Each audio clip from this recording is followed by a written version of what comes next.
What's up, y'all? Welcome, bienvenidos, ni hao.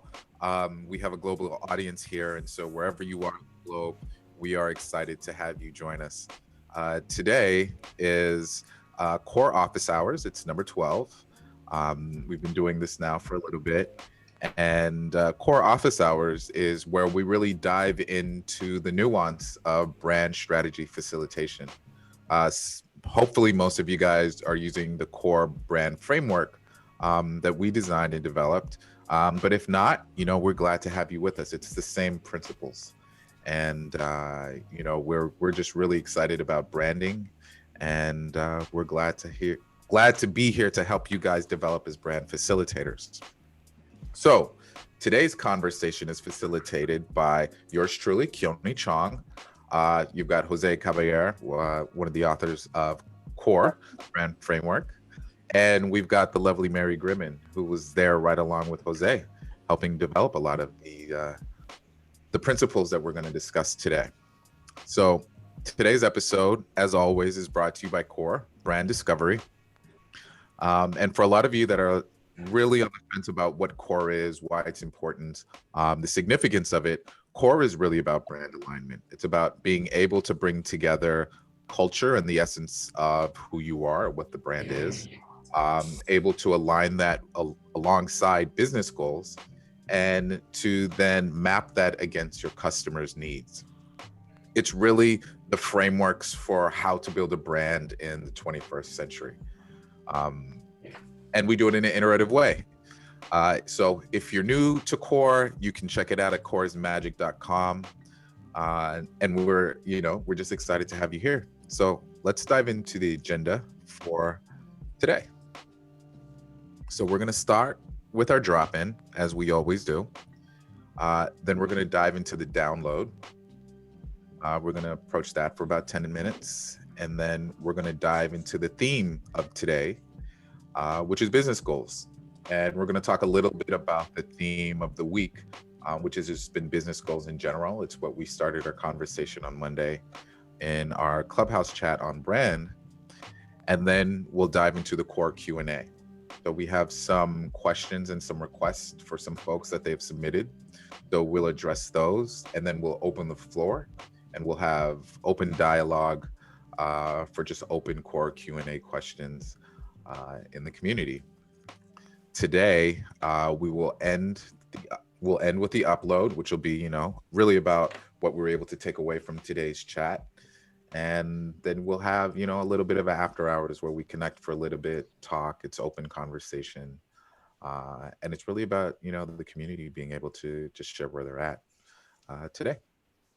So let's dive in, and let's start with our drop-in. So today's drop-in is, and just drop-ins in general that we have here through the system, are always in this format. It's about your name, it's about your location, and then a question.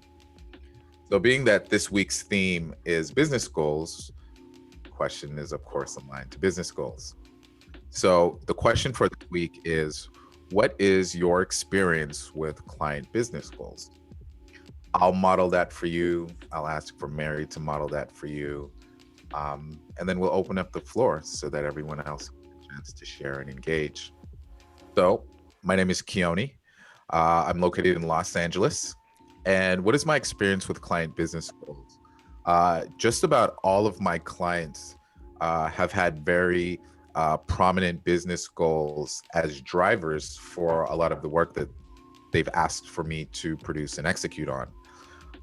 I have primarily worked with startups or companies that are in emerging markets. So all of the work that I've been doing, are always behind some sort of business impetus. So I'll give an experience that I had a couple of years ago with a cannabis company. So I was brought on to work with a cannabis company called TKO, and they were dealing with a major PR scare. So they are a cannabis startup that that creates edibles. And they had just been acquired by a huge multi-million-dollar national company. And they're starting to scale their brand in the California cannabis market. Now, what was happening is on the other side of the country in New York and on the East Coast, someone was counterfeiting their brand, and some of the products that they had counterfeited had resulted in the death of some cannabis users.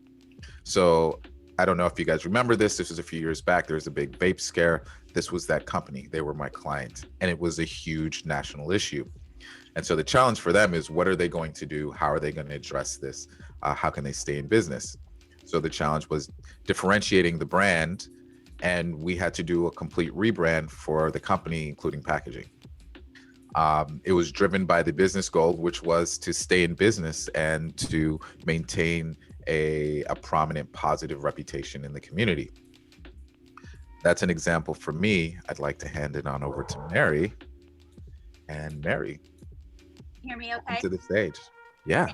Yeah, okay, great. That's a great story, Keone.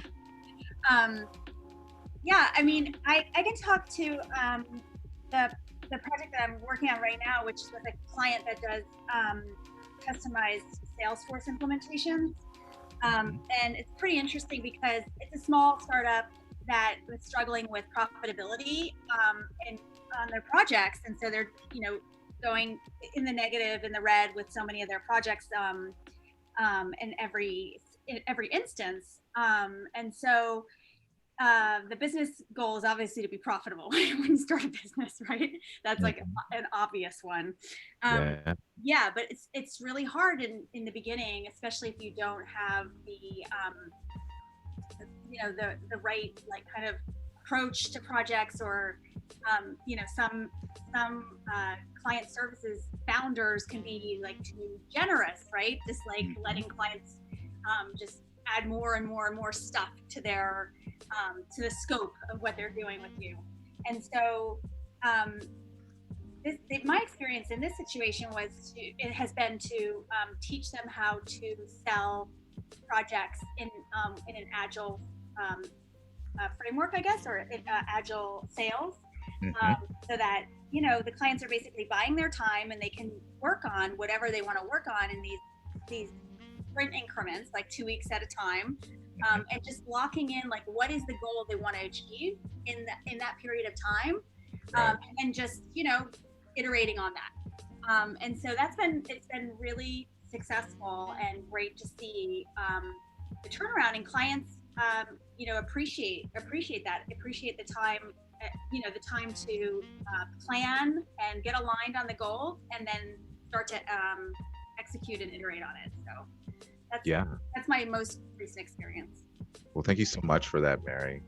I'm going to share one from the audience. This is from Cassie. And Cassie is located in Goodyear, Arizona, United States. And she says that she loves running goal setting activities with clients. Watching their faces light up to see how simple and quick prioritizing can be, she can see the weight lifted off of their shoulders. Incredible. And then, of course, she loved my client, and she said it would be a dream client.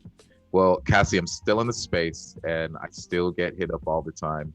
So, we're working on a way to be able to hand off projects that come across our table to our community. So I'll definitely keep them in mind for the next one. We've got Sergio. And Sergio, would you like to come to the stage and share? Sure, can you hear me? We sure can. So I don't know if you know, but I'm not really like a graphic designer. I didn't study design or anything like that. I just learned from the internet.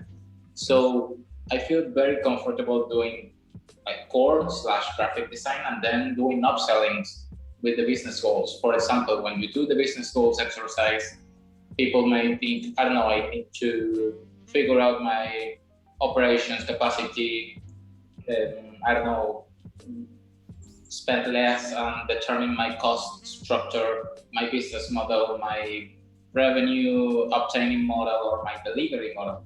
And all of those things, I feel very comfortable like working on it. So I figured out a way to do like core/graphic design, and then, you need help with your business model. Okay, let's work on that. I can help you with this and that, and it's more money for me. So I love this exercise. Awesome. Thank you so much for sharing. We've got Jason, he's currently in Nebraska, and he's talking about he'll be running core for the first time with a client tomorrow. So congratulations, Jason. Let us know if you have any questions. We're going to have an open Q&A in a little bit. So, just like, for example, maybe we can give you some tips on how to prepare the meeting so that it goes smoothly, right? But just open up questions, think about it, take notes, and we're here to help. Let's see. Would anybody else like to drop in? I'd love to bring somebody else to the audience.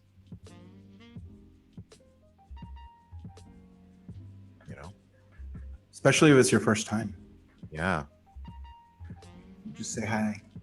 Mm-hmm. And you guys, like sometimes the business goals don't have to be something that might be prioritized, Maybe it's just as simple as they're launching a company and they need early brand identity. That's absolutely pairing, design with the business goals.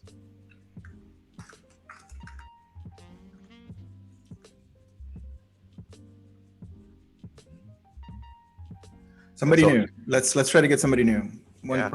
Just one person to share like what they do and what they're here, who's here first time. Don't be shy.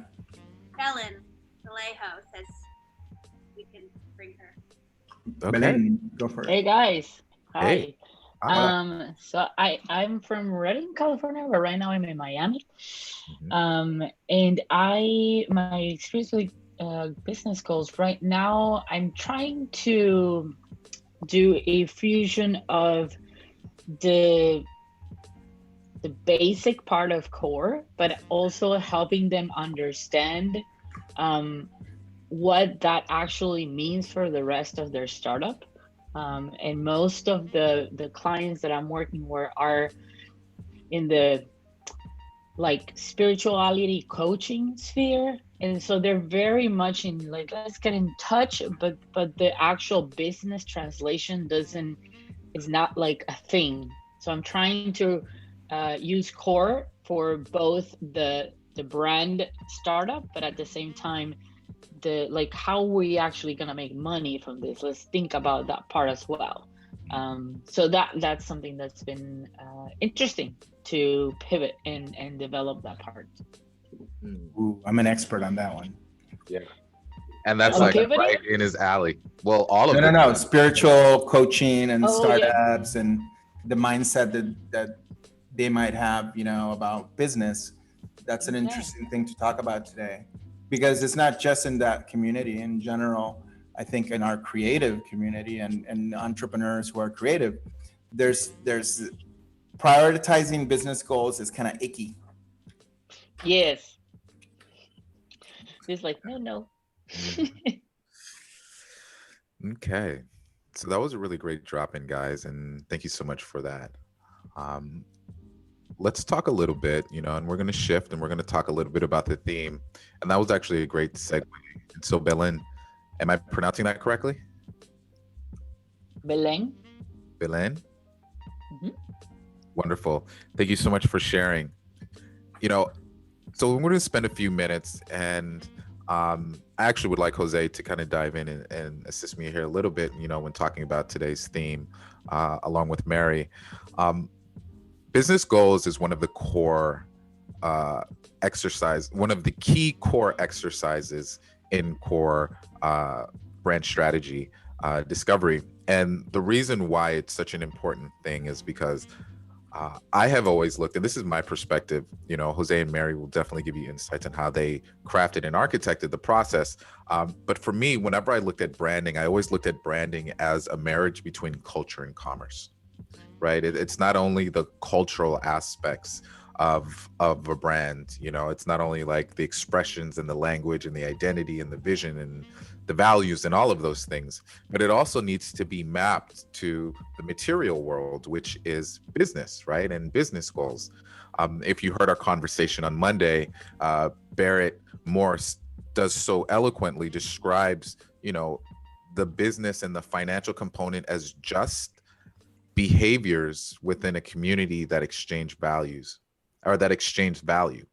And that values, in business, it's really determined by wealth, by money, by dollar, by currency. And so whenever I looked at branding, and the power that we have as creatives, you know, whether it's just our ideas, whether it's ability to like actually like create design, whether it's building you know, digital platforms and crafting these experiences, all of that is the cultural component.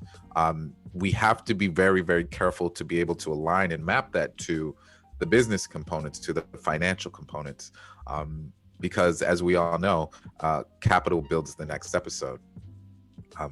But let's open up the floor to Mary and Jose, and you know, I'd love for you guys just to dive in and present your thoughts on this week's theme. Mary, go ahead. Sure.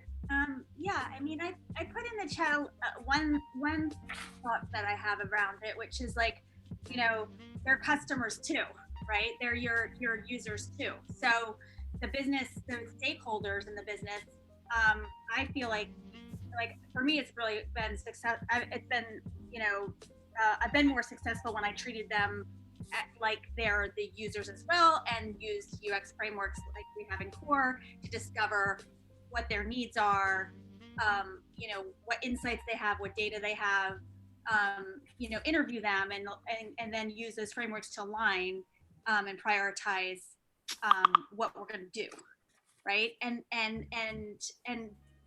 doing that in a way that's like in parallel to the actual, like whatever you're going to create as the experience, whether it's product or you're doing a branding or whatever, any type of project really, it's been really a way to work for me that has been, you know, satisfying and successful. Yeah. So. Thank you, Mary. I'll be brief. I have on my desk the 3 sheets for, you know, revenue, efficiency, and awareness, or awareness and efficiency for the system, because, you know, leading and driving the boat and staying focused is obviously always a challenge when you're collaborating. I also have a version of the business model canvas. I use the lean canvas that I'm using just to see all the interactions between business model. So business modeling is like it's like a, you know, this relates to this, relates to this, relate to this. The chicken bone is connected to the wishbone. I'll read the ones and then we'll open it up. You know, for revenue, architecting our product is one. Number 2, the business model, which is kind of this, and we're having meetings this week and a work session about that on Thursday. And 3 is sales, like really, you know, what do we do for sales and marketing, or for sales? Awareness, brand identity. I've been thinking a lot about that this week. We're doing some new things and having some new people join us. Mauro is helping us out, but also Patricia, Colleen, and Mauricio are helping a lot with that. Updating landing pages, and then social media, the templates, and launching our We Are the System Instagram for sure, for Reels. Efficiency, content production, figuring out how to automate. Community platform, the MVP, which Keone has been working on for months now on that. And then marketing systems, like, you know, ads, landing pages, etc. So I basically keep these right here on my desk. So when I get up in the morning and I have a notebook where I write my priorities for the day, since we're working remote, I can really just know, okay, this is what I should be focusing on. And in addition, we have a backlog of all the things that we're working on. And it has a lot of things on it. So I always look back to the priorities to say, okay, I got to stay focused on that. So that's that. I'm using it for myself, right? Or not for myself, for ourselves. Yeah. I can tell you stories about how it's used for clients, but it's the same. It's like, how do you keep a client on track? Yeah, I love that, Jose. I mean, I love the business model canvas, because like if you don't know where to get started, you know, and there isn't like the business, the stakeholders aren't anchored in anything, it's a great anchor. Mm-hmm. For what problem you're trying to solve, for who, and what your value prop is, and then in terms of, you know, what you're gonna actually do first, then you can start to move into like an agile methods for that. Yeah. Does anybody in the audience have any questions, you know, in regards to this topic, or just thoughts? You know, like, why is the core business priorities exercise based around those 3 themes, for example, awareness, efficiency, and revenue? or or how or why is it prioritized in such a way where we look at doability, obtainability, and why do we use numbers, for example, to prioritize that? Well, actually, that'd be a dope tidbit, Jose, if you could talk about the mechanism behind the prioritization and where that came from. Yeah. So the three exercises, really, if you listen to Barrett on Clubhouse, I'll repeat what he said.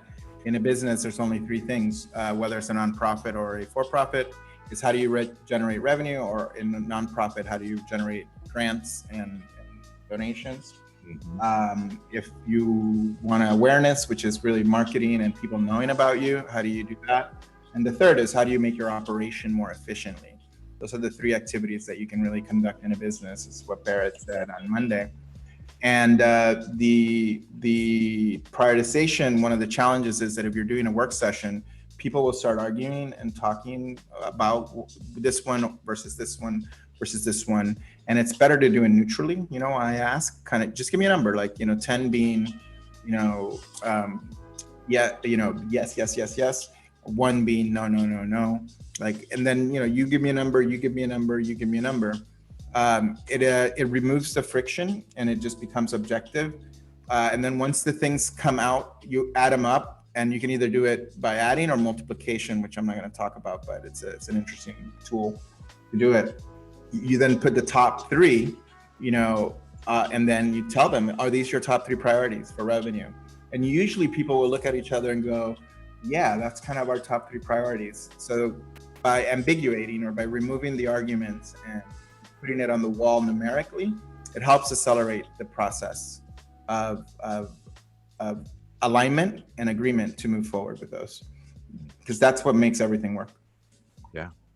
I also like starting with some research and interviews with the business stakeholders to create connection in the beginning, to really let them feel heard with not necessarily all being in a group, like one-on-one research interviews. Yeah. Super important. I do that. I mean, one of the things that I did recently, slow down and hear everybody and like create, ask them the same questions. So that way it's kind of like you would do if you were doing customer research, right? You'd ask them the same questions, but then you have a set of stakeholders that have been asked the same questions, and you can see where the gaps are. You can separate it. I did that recently for the Everyone rebrand, which is actually, we have a case study. So thank you to everybody who worked on the case study in Circles that's coming out as a podcast this Friday. The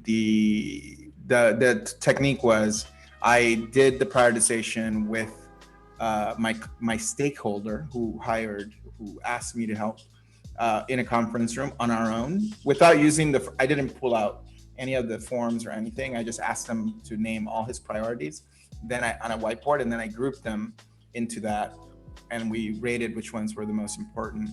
And I said, okay, this is great. I'm clear on what your needs are.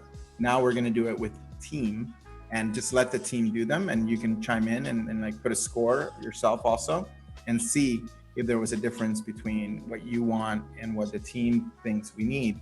And for the most part, it was 95% the same. And the ones that weren't, then we asked the questions like, maybe he can consider, oh, maybe you're right. Maybe that one's a more bigger priority or not.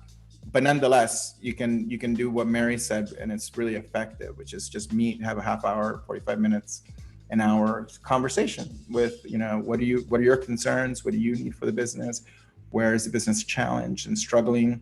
You're basically a therapist, you're a consultant. Yeah. When I was at Consensus, we did that for some of the service design projects, and it was really good because the organization at the time was really big. It was like 1,200 people, and some people in really distributed, fully distributed. So people didn't know each other, and there were a lot of like circles, right? But they were departments or teams that were never didn't have any communication between them. So it was really important to like fully understand what goals and what the perspectives that they were coming to the the problem with that we were trying to solve. So Yeah, like both of you guys, hearing both of you guys talk about your experiences, reminds me about one of my early clients that I had, that I first got a chance to use Core on, which is it's an audio design company in Hollywood called Formosa Group, and they have 5 different divisions. And one of the challenges that I had early coming onto the project, was I had discussed, rudimentary, just at a general scale, um, the challenge of understanding the CEO's perspective on what the priorities were. And so we had about a 20-minute conversation, and I did that. And then I met with the head of the division that we were doing some of our early work for, and he had completely different priorities. And I just decided to put them in a room and then have them do the priorities exercise together. And what it actually ended up doing was, it was the first time that they had found a way to agree on what that division should be doing. And they started using that exercise internally among all of the heads of the division, and they asked for me to facilitate it, because it was, a framework for them to be able to sit down and say, outside of what I personally need, or what my emotional state might be at the time, or whatever immediate frustration that we were dealing with, that perspective from everybody else on the team, being able to sit there, understand, identify the priorities, be able to rate them, and rate them in a way that didn't exclude everyone else. Everyone was walking on on eggshells amongst each other, because there was such strife between the divisions, right? One person knew that this person didn't like them, or didn't like this particular project that this person got. It was all this entire political structure, which is really difficult to manage when you start dealing with larger organizations. So yeah, so without further ado, let's move into the next portion, which will be core Q&A.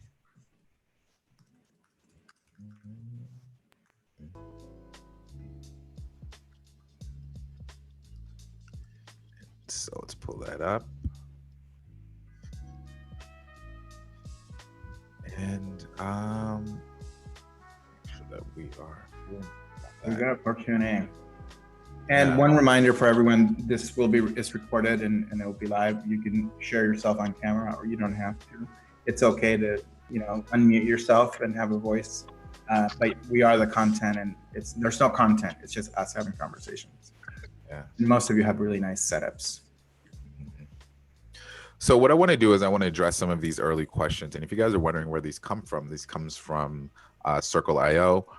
We are currently setting this up so that you guys can join. We really want to be able to build the conversation and build a community on our platform. So we're using Circles, and it is very, very close to being launched. Mary and I were working on it yesterday. And so here's some of the early questions that I wanted to address. From Karina, who says, for us as a small startup, it has been challenging finding artists to collaborate with to create our stylescape vision. And, Karina should join our office hours and our Friday calls and meet the community. Yeah. It's, for me early on, what I understood in my creative career was that I was going to need a community. So for those of you that don't know me, I'm not a classically trained designer or developer. I actually come from engineering. My background is aerospace and mechanical engineering. What does that have to do with design, right? And so I, throughout my career, I had, anytime that I came across an artist, a creative, a graphic designer that had something that was really poignant, that's something that really struck me, I just built the relationship and kept the friendship. It was that kind of approach to creative networking that allowed for me to find the first designer and developer when I had my first branding project, which was for a restaurant that I was managing. And then fundamentally, those two individuals became my business partners when I came to launch an agency. So, it's about networking, and we've got an incredible set of resources. You've got You've got Instagram, which is super powerful. You've got Dribble, not Instagram, Twitter. Like it is really easy and super awesome and super accessible to create with or to network with creatives across the world. But yeah, those are my solutions or guidance. Jose, Mary? Mary. Shola has his hand up, so I'm just wondering if he needs questions related to. Go ahead, or he wants to share a solution, I think, for Karina. Yeah, Scola, hop on, brother. Scola. No, actually, I was trying to jump in before you continue, Keone, because the question I had was pretty much in line with what you were saying about managing large groups, as far as especially with the goal prioritization, as well as I think last week or week before last, it bleeds together sometimes. We were talking about how many, because just to remind you that the project that we're building on right now is the city branding project, and Pat is a part of that as well.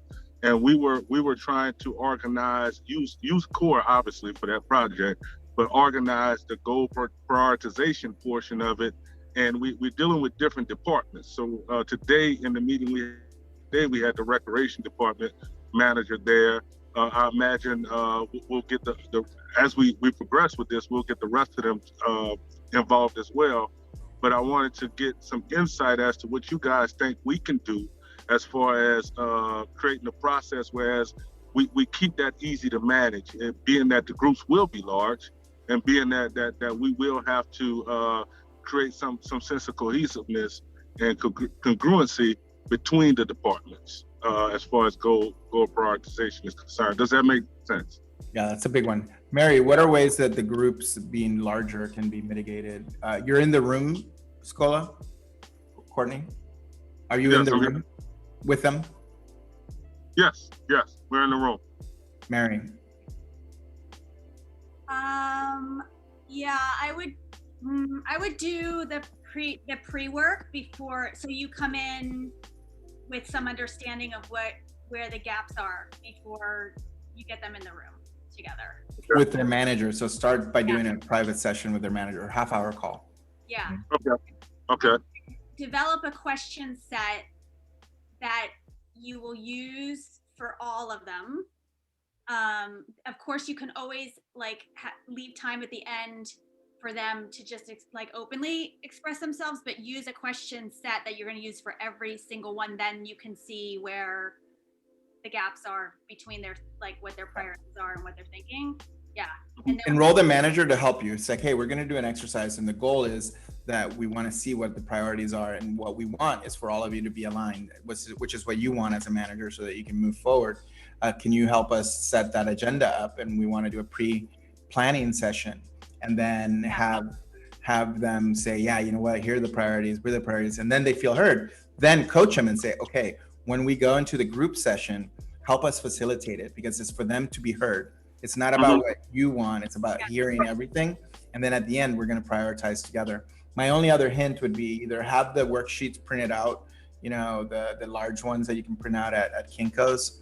Not Kinko's, it's called FedEx office now. But or use stickies to cluster together the things that people see as what they need for awareness and what they need for efficiency. Revenue might not be necessarily an issue with them for some of those departments, because they're funding from taxes and et cetera. Right.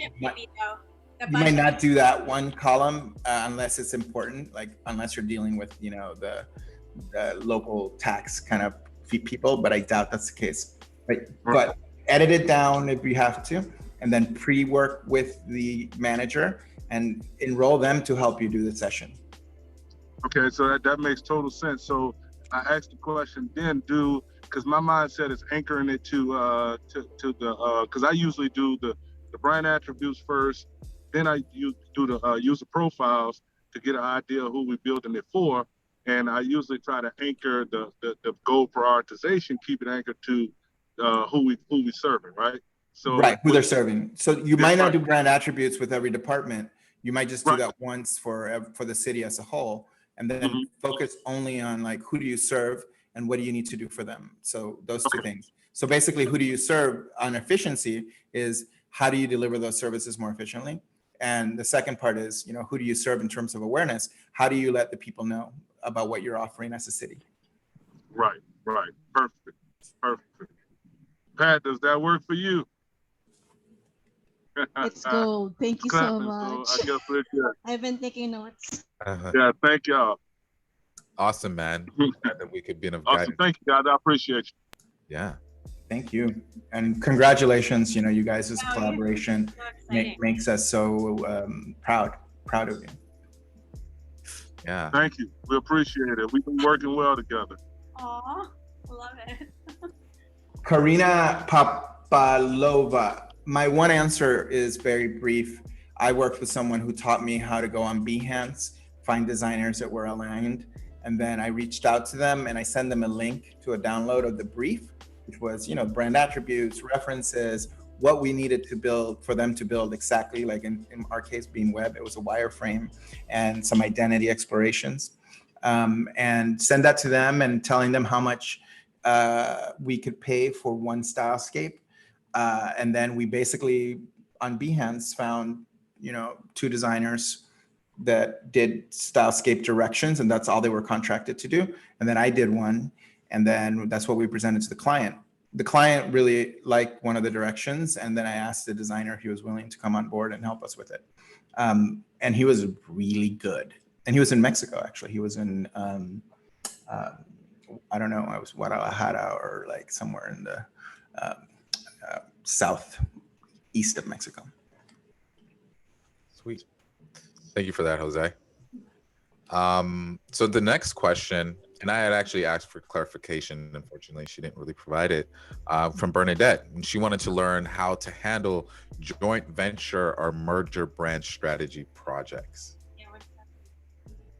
Mary, do you have any thoughts on that? I know what that means. It probably means like two companies that merge together, they have to like create a new brand or rebrand because now they're like, I'm just, gonna say, just 2 companies that had different identities before. Yeah. So how would you approach that, Mary? Oh God, that's probably pretty hairy. Very similar to the city project. Yeah. Do it separately with each CEO.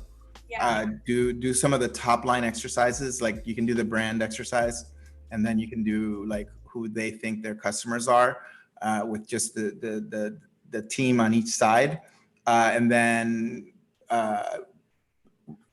do one session for both companies with the key people. Make sure you ask the founders, the CEOs, who are the key people that need to be in the room for the merger, and then present ahead of time. Here's what the individual teams came up with. Yeah. Look at what the gaps are, the deltas between them. It's like, okay, you guys are this, we're this. There's some similarities here. Now let's work together and do a unified version of this. And what would it be like if we were one company? Yeah, I think some like there could be some things that you create too, like some new sort of exercises around visioning and like future scaping a little bit. With them would be really wonderful ways to approach it, because you do have this opportunity, right, to if you have two groups coming together to form something new, it's like, what does the future look like? What's our vision? Like some sort of like higher level. Yeah, the vision, long-term culturescapes, like envisioning why are you merging? Like, yeah, what is the hope and the outcome that you have? Yeah, I think that could be really fun. Like starting it on that level could be really creative and exciting and fun. Yeah. And then getting into like the reality of it. And the mechanics are similar. I mean, if you have them in the room, or even if you have them online, and a mural would be a great tool, is like, have the team, write a little bit of what they see the benefit of the merger or the outcome of the merger being and why they want to do it. Keeping in mind the mergers notoriously don't succeed to accomplish the goal that they were originally trying to accomplish, mainly because of alignment issues and stakeholder challenges. So you can name that, you can say that out loud, that the key part for this merger to work is merging, meaning aligning and collaborating and like connecting the people into into one direction, right? or into a direction that's all agreed upon, and tell them how beneficial it would be to do these work sessions together. Yeah, awesome. Great answers, guys. Thank you for that. Okay, a couple more questions. This one's from Priscilla. Wait, one sec. Keone, Oh, sorry.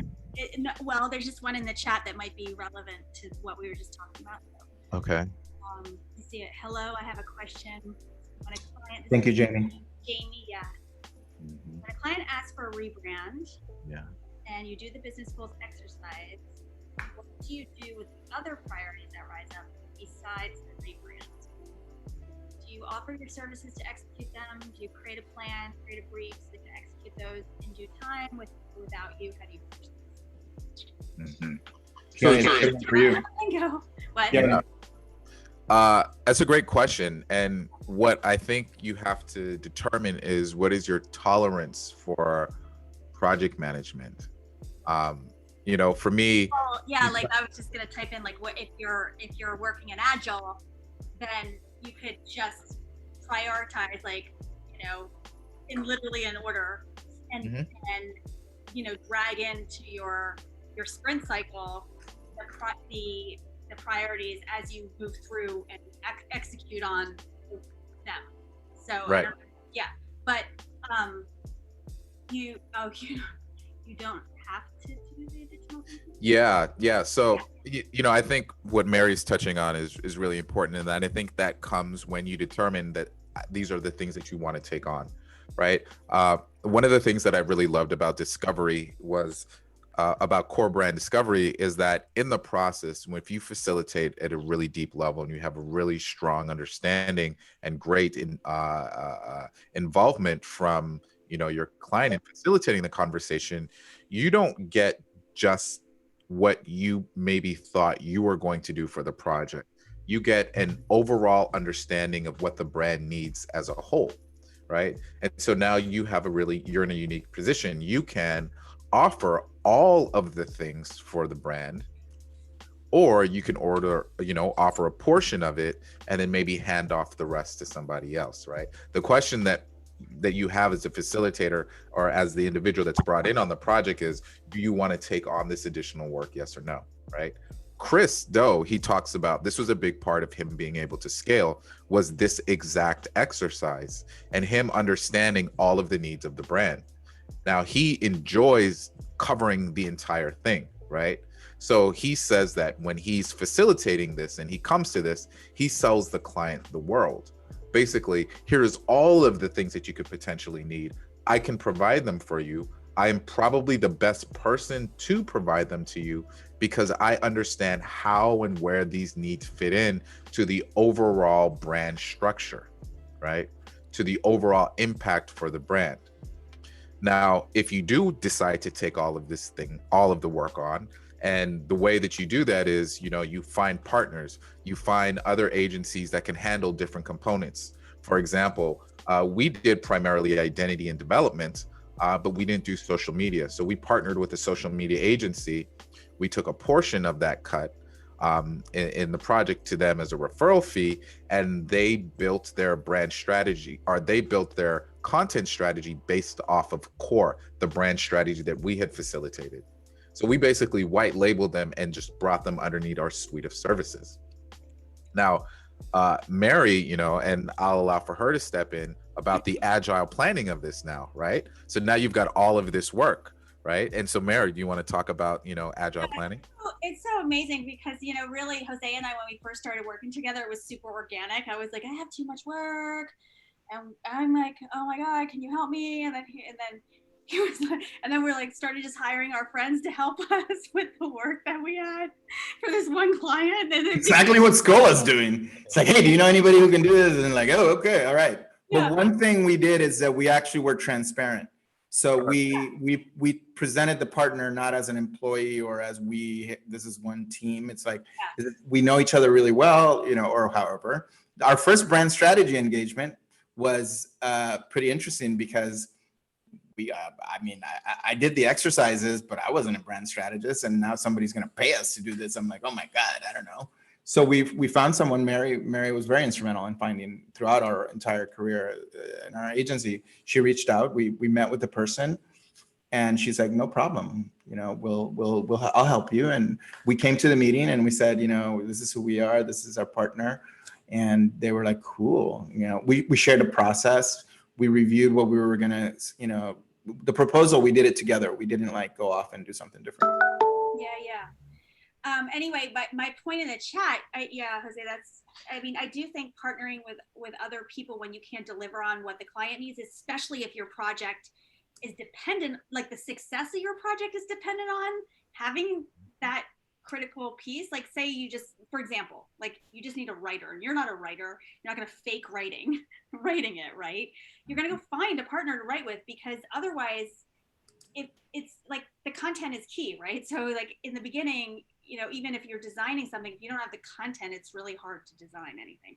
So my point is like you do need in like the instances where your project success is pinned to, like, dependent on, you know, that crucial piece, to go out and find the partner. Yeah, create a community of partners to work with. I think it's.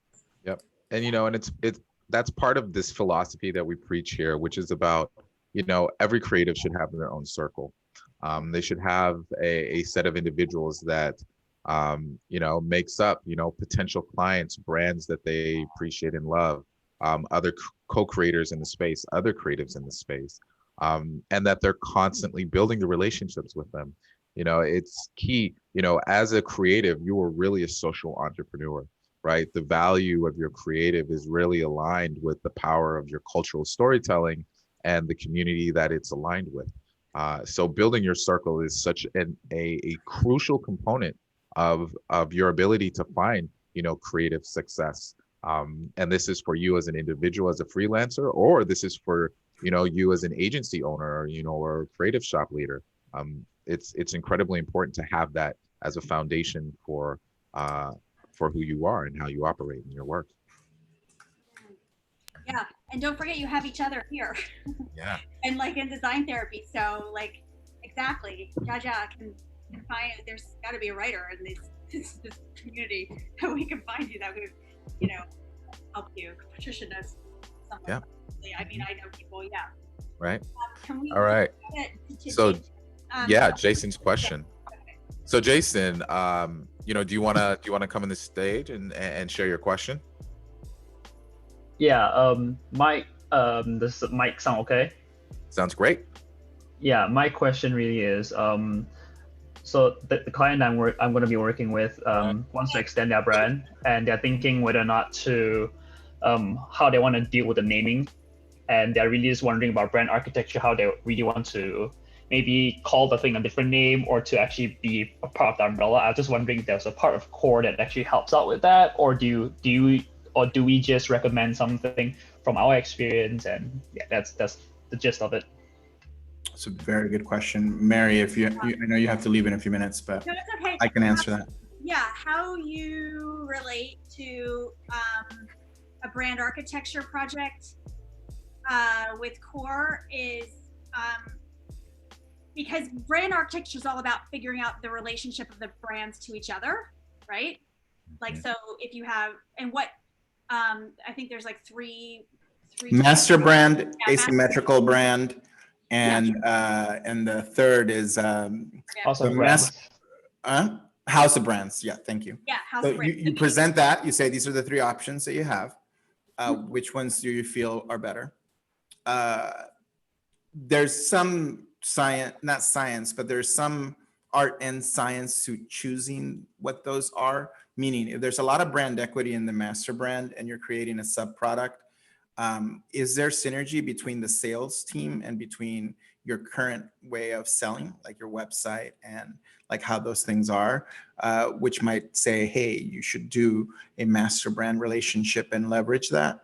If what they're trying to do is create a different, you know, income stream or a different experiment where they want to see if they can have the product live without the master brand, you can say make it asymmetrical, which will have a new name and a new logo. you could leverage some of the infrastructure, but you're going to have to duplicate it. So there's an additional cost. A house of brands requires usually that you have not only a separate, brand name and logo and sales potential funnel, or you can put it into the same website. We recently had to do that with, EO Products is the master brand, and then you have Everyone and you have EO. They have 2 product types. And part of the issue was confusion. So the recommendation was to separate the website. You could have a tab for one and a tab for the other, and they were their own streams, but leveraging the same structure and the same architecture and the same e-commerce because it was the same company distributing it. And those are kind of like the nuances of what you can do, but setting it up is to help them choose which of those 3 to choose based on an understanding of the business goals and priorities and based on their management capacity. Like, do you have the capacity to do a new brand and to launch it? Do you have the team and the people? Usually the answer might be no. Are you willing to invest in building a new team for this particular one, or experiment with a small team that you can isolate to do this new branch? Do you want to long-term be a house of brands and are willing to take that on, like Procter & Gamble, many of the house of brands that exist as companies that leverage the same, manufacturing capacity if you're doing personal care goods like Procter & Gamble or cleaning supplies. So tell us about the company. What kind of company is it, without telling us the name? Now, can I just add one thing before I leave? Yeah. I have to go. And don't forget the customer, obviously, Oh my God. Oh my God. It's okay. So, Yeah, I forgot about that. So good, because I wouldn't have remembered even what the 3 types were. So, but the customer will also help you determine. So if they're just if they have kids, the brand is obviously going to not be, it's not going to be related. They'll be completely different, right? If it was you're having, a kid, your customers are kids versus old people. So that's my point. It's just the customer segmentation is really important. Yeah. Mm-hmm. Okay. Jason, was that valuable for you? You can go. Yeah, it was really valuable. Did you still want me to tell you a little bit about the company? So it was a interior architecture kind of space planning kind of company. So right now they're thinking of also selling office furniture. So it's a little bit moving, not just B2B, but also B2C. So there's this transition, and then they're wondering if they want to put that new selling of office furniture and in general that kind of furniture under their current brand as well, or whether it's better off to branch out to something newer. But looking at the competitors, it looks like they want it to be under the same umbrella, but after tomorrow's session, I'll find out more.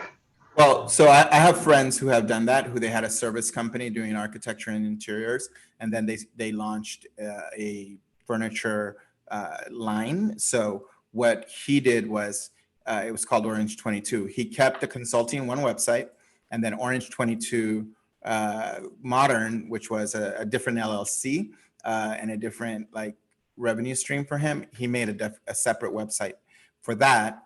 But they both shared the first name, and one was targeted because you have to create sales funnels that are specific to what your people are buying. Like Mary said, people that are buying services and design, they might not want to buy furniture from you because that might be a consumer kind of endeavor, different audience completely.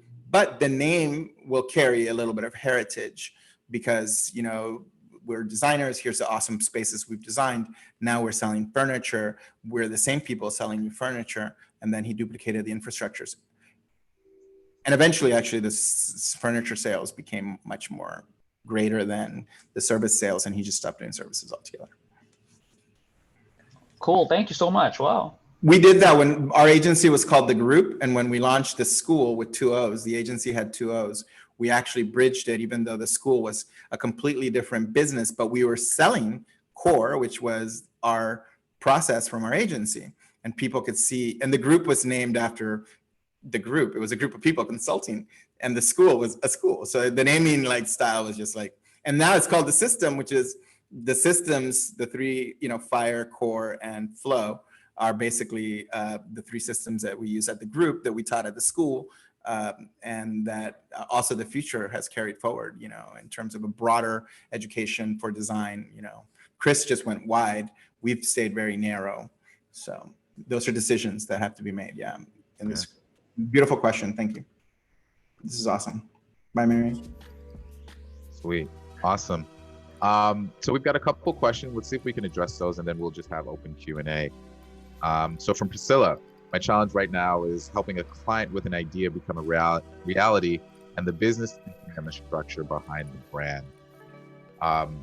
So what I'm seeing from her is, really aligned with the challenge of business priorities, right? Like, what are your business goals and what is the business model that the brand is going to operate within? Very similar to your brand architecture question. And, for me, I think it's really, really important when a client has an idea that they understand the business structure that they want to operate in before we move into building out whatever the product and service is, right?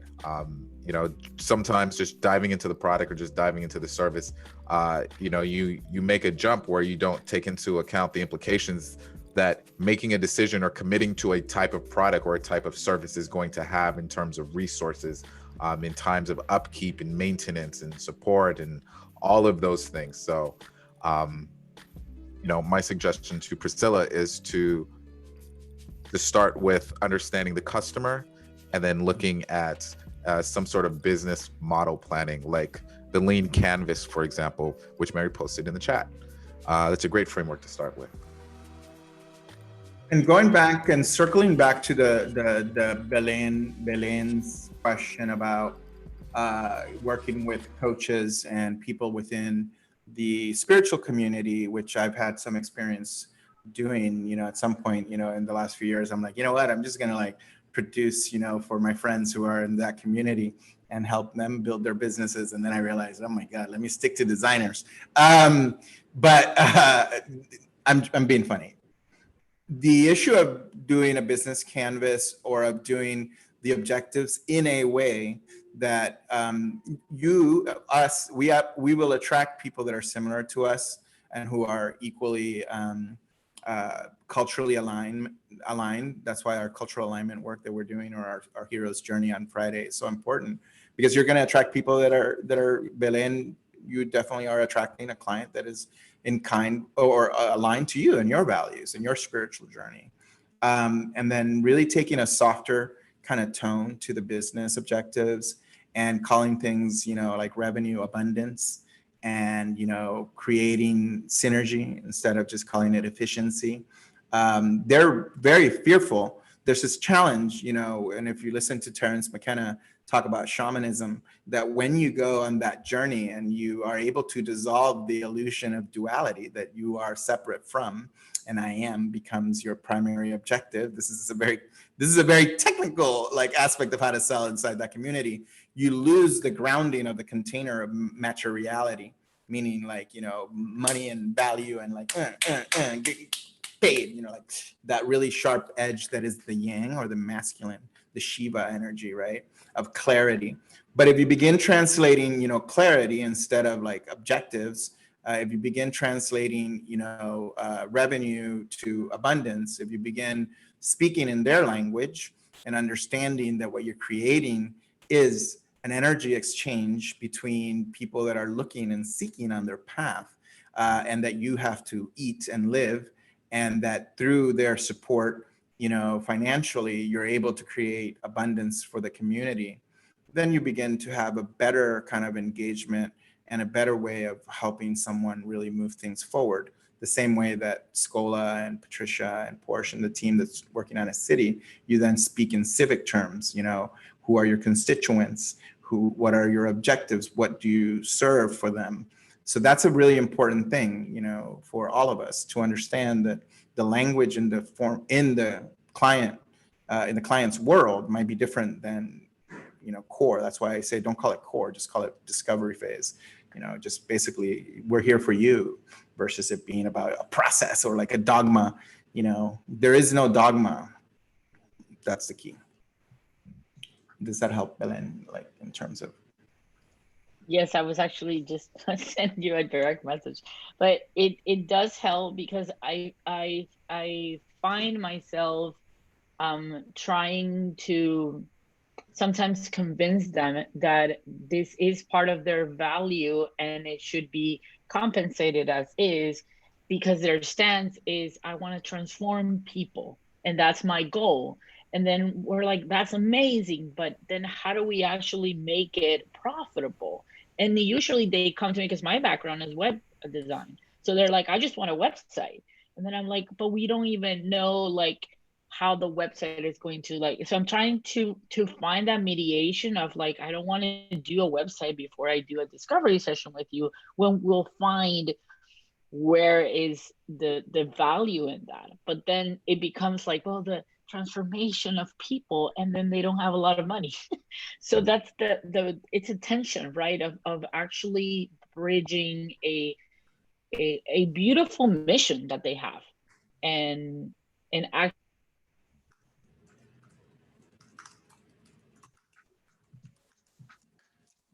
She got cut off there because of the internet. But Belen, that process of selling it to them, call it a manifestation engine. We want you to manifest abundance. And in order to do that, your website is just a vehicle or an interface between you and the people that you want to transform.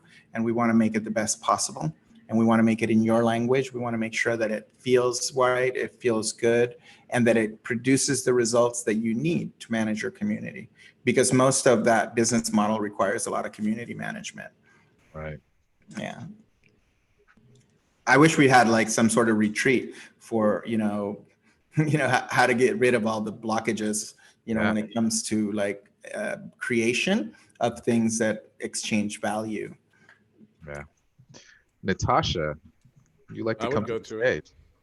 Yeah, I just wanted to comment on what Belen was saying, because I'm NLP coach. So I work with a lot of people around their transitioning to a new kind of phase in their life and career and setting up businesses. And with lots of the people and that's why I bought the core strategy in the first place, they don't necessarily know the terminology. So they don't know what they don't know. They don't know that they need the strategy before the website, because the reason why I trained as a coach and bought the core strategy was because I was having so many people come to me going, because I'm a commercial artist as well, and did brand identity. So they were all going, yeah, I don't need anything else. I just do my brand. And I was like, we can't do any of that. I don't even know what your message is yet. You're not even ready. We don't even know what your business is. Mm-hmm. And they were like, yeah, no, I know. I just need it to be this. I'm like, you totally don't. I promise you. Can we just, so in the end, I would call it like a VIP session that we did. As soon as I started saying it was a strategy session, they were like, shit, I don't want that. I'm like, yeah, you do. So like calling it like, Jose was saying, like manifestation. I actually call it a glow session, where we really kind of get. Yay! I like that. Stuff. So it's glow up. Yeah. Glow up. We're gonna glow. Yeah. And then they will really buy into that, rather than it's the kind of sell them what they want and give them what they need. Mm-hmm. Yeah. So. Absolutely. Yeah, and it's a terminology thing. I mean, listening to you guys, when I was in the Future group, when I first joined Core, when I first bought Core, and I found it really intimidating because I am not up there with any of the terminology. I'm sort of building the plane on the way up, and I'm career a year Tasha. I have tried that many different things, and so I'm here to learn, and it's lovely to meet you all too, but it's just, I think a lot of our clients are like, what are you talking about? Whereas if you kind of keep it really simple and say, by the end of this, we'll really know what your next step is. And then they're like, cool, that's all I want to know. They only want to know their next step. They don't need the 15 steps ahead, because that is overwhelming. And like they say, how do you eat an elephant? one bite at a time. You know, and Natasha, thank you so much for sharing and you know, hopping on this. Yeah, you know, I love everything that you're saying, and you know, and I think it's so important. You know, I actually learned this when I was at Apple. You know, I was responsible for training the first time Apple users staff. So if you came into the Apple store and you had a product for the first time, and you had never had an Apple product before, there was staff, they were specially tasked to help get you caught up and get you on board and to get you using their products. And the number one thing that determines someone's experience in being able to use an Apple product and run with it was the language, right? It was the way that you described the things that normally are described using very convoluted terms. And this is why I think it's so important for you in your community and your circle to build this this cultural like resonance, this relationship within that community that includes creatives, potential clients, and institution. Why? Because in that space, in those relationships, you'll understand the language, the terminology, the vernacular that makes them feel at ease, that makes them feel comfortable. You can describe brand in any number of different ways, right? But the manner in which you describe it is what's going to allow either for someone to understand it and say, okay, great, I get this. This is why I understand how strategy leads to me having a really tight brand identity, you know, or them being, you know, completely struggling blank. Well, you know what? I don't understand it, so I'm not even going to try to process that. I just know that I need this thing at the end. Yeah. So let's dive in. We've got 2 questions left, and I want to make sure that we get a chance to get to those. I think we answered Priscilla's structure behind the brand. Yes, we did. And then this was the last one, which was from Bob Stevens, who's an art director. Successfully leveraged core brand strategy workshop now as a side hustle. Charged 10 times previously what he was charging for design and copywriting. Awesome. Now he sees an opportunity to use it for his full-time 9-to-5, which is a position in a business-to-business healthcare company. Because healthcare market segments, customer profiles, and business goals are far more complex and established than the businesses that he's helped previously, what are the recommendations on customizing the length of the workshop, addressing B2B customer profile attributes, and integrating high-level strategy work that they've already done concerning business goals, awareness, revenue, and efficiency? It's a really good one, Bob Stevens, and this is definitely like a master's course in like how to deal with, you know, strategy at that level, especially for B2B. I actually have this huge case study for a B2B project that I directed about 3 years ago. Leave the question up, Keone, just for a second, and let me go through the parts. I'll answer it very quickly because I know we're short. But Bob, first of all, congratulations on leveraging a core and charging 10x. That's really amazing. Healthcare B2B, definitely a more complex animal than most B2B because of a lot of HIPAA compliance and like different aspects. I don't know whether the business is in the device or service or pharma kind of, but regardless, either way, part of what you're going to have to deal with is that the customer profiles are not going to be consumers. It's going to be another buyer, and who are the buyers in those different particular markets. So identifying the company and then what executive in the particular company is in charge of the person, you know, it could be the director of procurement. You don't know, but finding out from your customer, like who are your primary customers that you sell to, review, and then what are their needs? You know, like they might not want to get fired. They need to know this type of information. In terms of the issue of business goals and in the issue of, well, most importantly, integrating their own high-level strategy.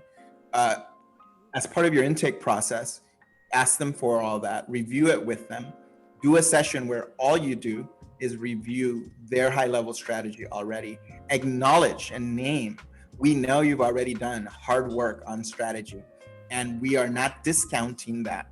What we're doing is we're trying to understand it. So we'd like to schedule a session with you to understand what you've already done. We would also like to ask you some additional questions. We are not redoing the high-level strategy that you already did. We are not. We are simply contextualizing it so that we understand it for what we are creating for you and for what we're going to do for you.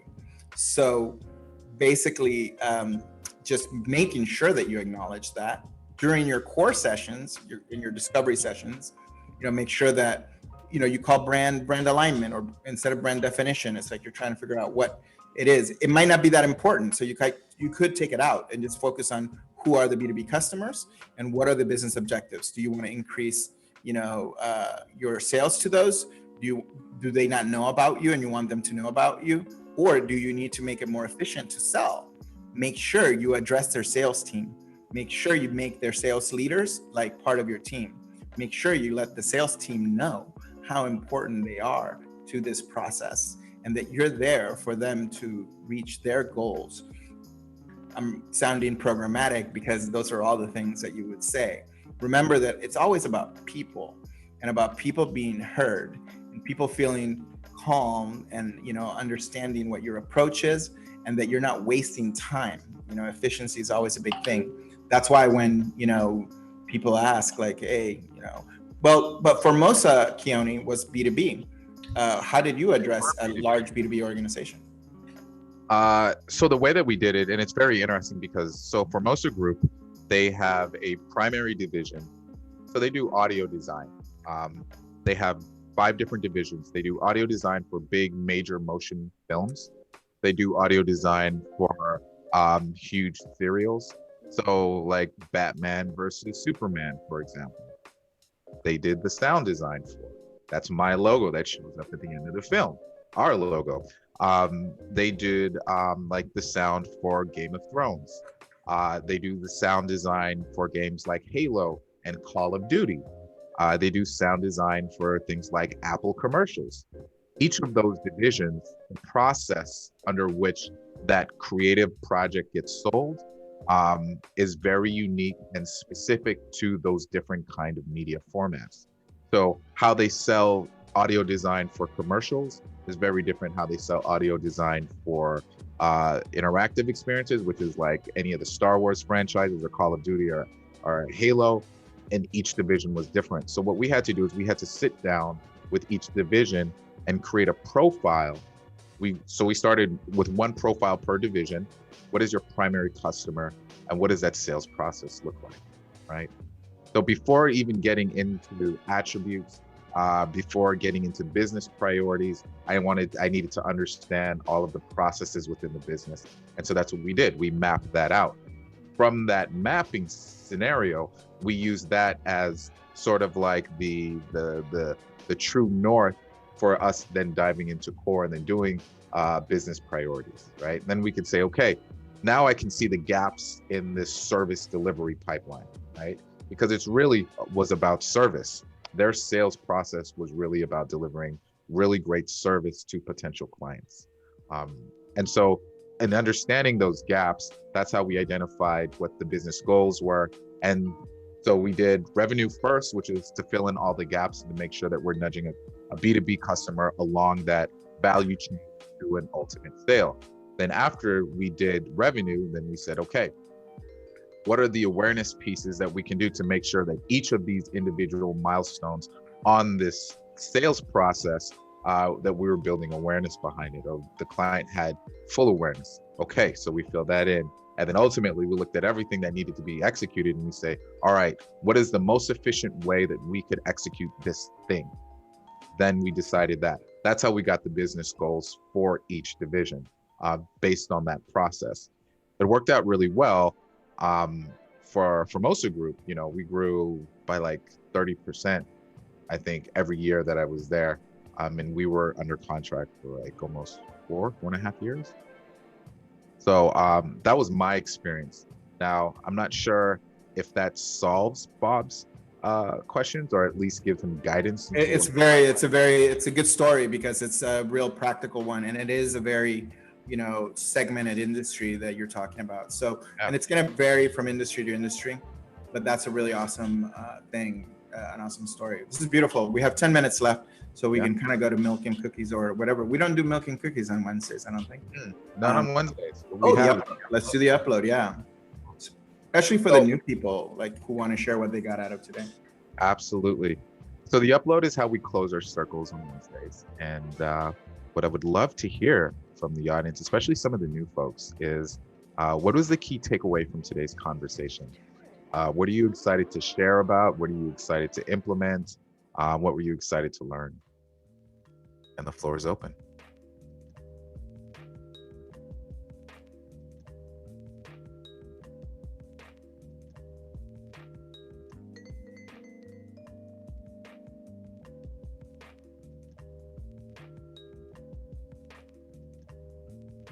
Natasha, this is your first time here.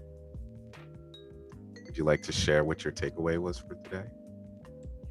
I knew you were going to pick on me. I think possibly for me, because this, like, I didn't even know this group existed, and my key takeaway is that I didn't feel like I was behind. Sorry, it's bath time in bed. There's a lot of shouting going on up there.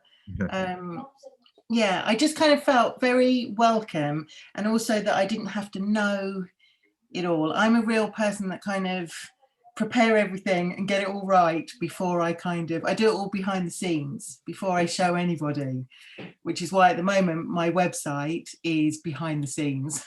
It's been up and then I've changed my niche and I've taken it back down again.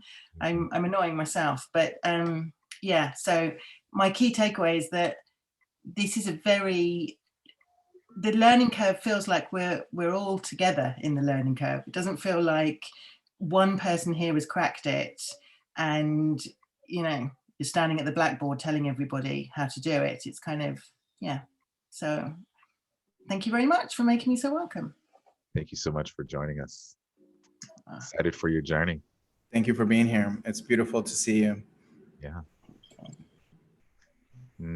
Would anyone like to share? I just want to add something. I mean, I've been in this group for the past, 4 or 5 weeks, and every time I go away, I just feel like more confident in a way where I have just started out myself 6 months ago. I just feel like for example, today, I have been pulling my hair out during the whole week. I was trying to find someone to help me to write some website copy. I was trying to write it myself today. Trust me, it was so difficult, and I was trying to do designing, everything. And today, actually, Mary just said, actually, you need a partner like this. Then I said to myself, actually, I don't have to do this to myself. I could find someone to help me, and hallelujah. And today I feel like I got support group actually help me to solve that. It's absolutely amazing. I love it. Thank you so much, everyone. As Dexter says, outsource that thing. Indeed. Well, Jaja, we're so grateful to have you in the community. We love your energy. You just sparkle every time you come on stage, and yeah, we're just glad to help you on your journey for growth. Thank you so much. I'm honored to be in this group. I love you, everyone. Thank you. You too. Jason, we'd love to hear from you, man. First timer, for early core practitioner. I really did enjoy the session. It's like what Natasha mentioned. You really feel welcome here, and you don't really feel too much of the skill grab, and everybody feels like we're learning together. So I'm super excited to join with everybody. Regarding writing copy though, I took like Donald Miller's story brand kind of thing, and I was wondering what's everybody. I'm not sure if we're supposed to ask anything, but I'm thinking of using that as a frame to actually have a conversation to actually write the core messaging with the clients, because it's broken up into all the 7 steps, right? So then as we talk about the customer journey and the kind of prompts we want to give to the clients, we already technically outline a lot of the core kind of conversation points that we really want to have. So when we frame it into the hero's journey in the 7 steps, we kind of, or a lot of it is actually already mapped out. And that's actually the direction that I was thinking. Like, actually, it seems to flow really well, and everybody is on page to create the copy together. It does. It's like you have a problem, this is your problem. We have a solution, and here's what the results are going to be. That's the hero's journey, you know, beginning, middle, end, you know, across it. David Ogilvy in Ogilvy and Advertising teaches how to write sales letters, and they're really emotional, like shares of the story. Then, you know, like, imagine a possibility where this could be the solution, and it's really inexpensive. And if you act now, you know, like, we'll throw in, you know, it's always the hero's journey. Yeah.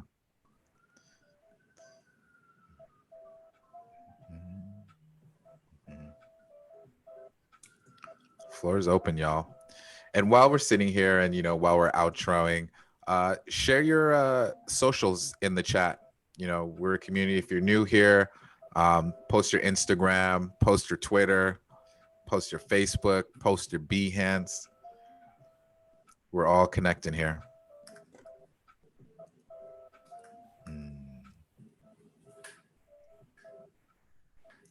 You know, for those of you who haven't facilitated it yet, remember, you know, to try it out on yourself, always first, with a friend. So invite somebody here in the community. In the new Accelerator, we're going to be, one circle will be core practice. So you'll be able to do core with each other. Yeah. By doing it for yourself and then going into the motions of building your own practice with the principles or with the clarity that you gain from it, you're able to do it easier for your clients. It gives you the confidence to do it. That's my number one piece of advice. Awesome. Yeah. So Jason, how do you join the Accelerator? We're actually setting that up right now.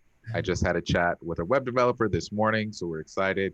We're going to put together a really quick landing page so that you can join the Accelerator program, so that you can get sort of a background, is a way where we can provide all of the resources and expertise that we've accumulated over all of our collective years of running agencies and doing, you know, branding and business development and design projects for clients. So within it, you'll be able to find things like rate cards and decks and creative briefs and, you know, website audits, like all of the documents that we've used in our entire career. To use, you know, to work with billion-dollar brands all the way down to solopreneurs. So it's a great resource for you to be able to determine, you know, like whatever challenge you might be dealing with, and the best way to leverage the core framework to solve those brand challenges.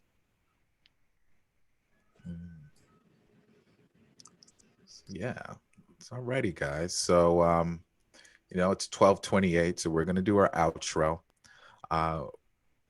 We're really, really grateful for the community. You know, like we are only here because of you guys.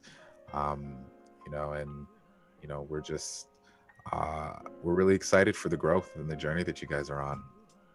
You know, so as we bid you adieu, you know, we invite you to follow us. You know, we've been sharing all of our socials. Follow us. You know, we're on Instagram, we're on Twitter, we're on Facebook. We are the Systm. Jose Caballer. You can find me at Keone Chong. You can find Mary at Mary A. Gribbin. And the two hashtags that we use is Core is Magic and We Are the Systm. Now, if you are looking to find, you know, a lot of the resources and conversation topics that we discussed and the replays, you can find it in our Facebook group.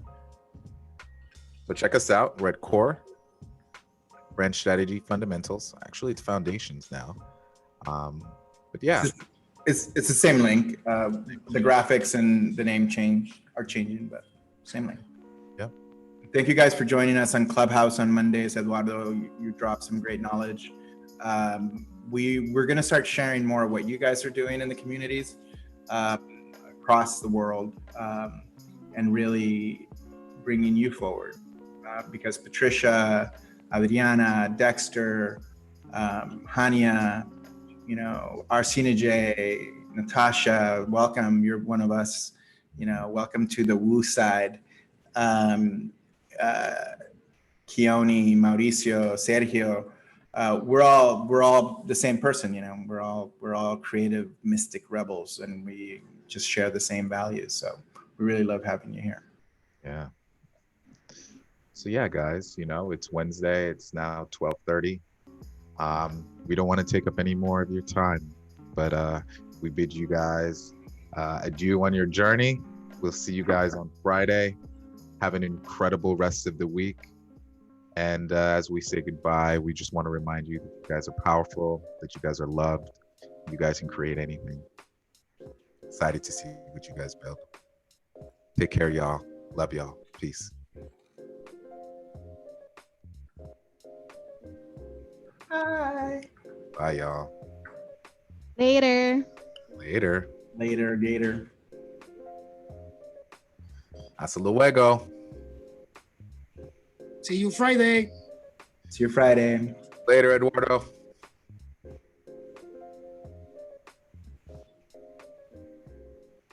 Shubham. Hania, I'm doing your video today. Oh, this is wonderful. Thank you.